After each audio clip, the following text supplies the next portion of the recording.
அதிமுக ஆட்சி பொறுத்த வரைக்கும் ஒரு நல்ல ஆட்சி கொடுத்தோம். விலைவாசி உயராம பாத்துக்கிட்டோம். பொதுமக்கள் வாழவே முடியலைங்க. எல்லாத்துலயும் விலைவாசி உயர்வு, ஈபி வரி உயர்வு.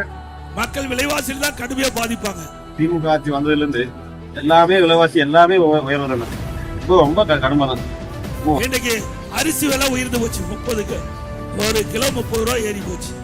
பருப்பு 40 ரூபாய் ஏறி போச்சு. எண்ணெய் 60 ரூபாய் ஏறி போச்சு. அரிசி பருப்பு கூட வாங்கி சாப்பிட முடியாம இருக்கு. ரேஷன்ல போடுற அரிசி வாயில வைக்க முடியாம இருக்கு. இதை பத்தி எல்லாம் அந்த முதலமைச்சருக்கு கவலை இல்லை. மக்கள் பாதிக்கின்றாங்க. அந்த பாதிப்பிலிருந்து மீட்டெடுப்பதற்கு, விலை குறைப்பதற்கு எந்த நடவடிக்கை எடுத்தாங்கன்னா எதுவும் இல்ல. நாட்டு மக்களை பத்தியே கவலைப்படாத முதலமைச்சர் வீட்டு மக்களை பற்றி, வீட்டு மக்களுக்கு என்ன அதிகாரம் வேணும், என்ன கட்சியில பதவி வேணும் அப்படின்னு சிந்தனையில் இருக்கிற முதலமைச்சர் நாட்டுக்கு தேவையா?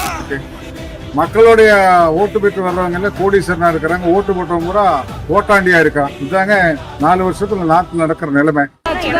நல்லாட்சினா எடப்பாடியார் தான்.